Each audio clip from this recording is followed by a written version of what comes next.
Ahlan wa sahlan and welcome. My name is Dave Sirio and I'm the Curator of Education here at the Arab American National Museum, which is the first and only museum of its kind dedicated to telling the story of the Arab American community. The museum itself was opened May 5th, 2005. We are a Smithsonian affiliated institution. We are also accredited by the American Alliance of Museums, and we are also an institution of access which has been around for 50 plus years, providing social services to the community. Today we're going to take a look at individuals and organizations within the Arab American community that are devoted to activism and community building. Activism has played a major role in the Arab American community ever since the first Arabs immigrated to the United States. So for example, we have the Syrian Ladies Aid Society of New York that was created in 1907 that helped deliver funds and services to young women and girls that were in the community who were in need of service. So this activism continues up until present day. So if we look historically at the Arab American community, you see there's a lot of activism kind of matching what's going on in the US. So we see a lot of Arab American participation and activism in the 1950s and 60s all the way up until present day.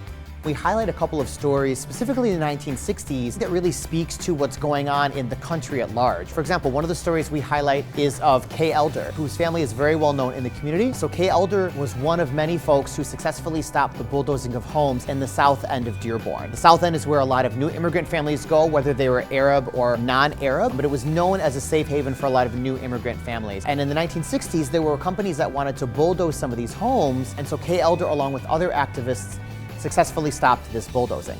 The South End is also where we see present-day activism that revolves in more of a different form around climate change and environmentalism. During this time period of the 50s and the 60s, this is also where we start to see kind of the shaping of Arab American identity. So you have folks like Ibrahim Abu Logad, who create organizations that revolve around Arab American identity, but that also revolve around political rights and political representation, such as the AAUG.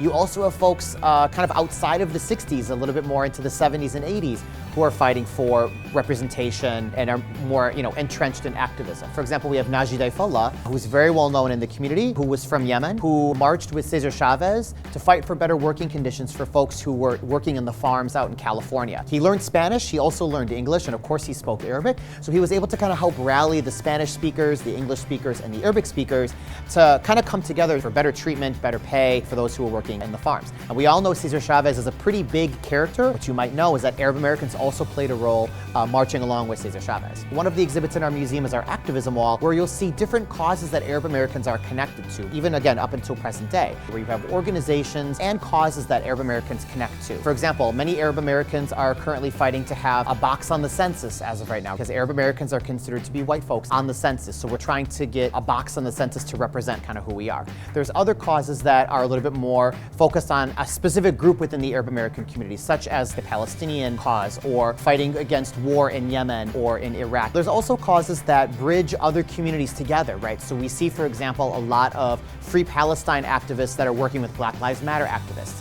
We saw a lot of Arab Americans that were protesting some of the issues going on within the indigenous community. We also had a lot of Arab Americans that were protesting against certain political parties, which again brought a lot of different communities together. It was not just an Arab American thing. So activism is very much alive and well in the Arab American community. So to learn more about the individuals or activism or any of the other things that I mentioned, please visit the Arab American National Museum's website at arabamericanmuseum.org or come and visit us in person.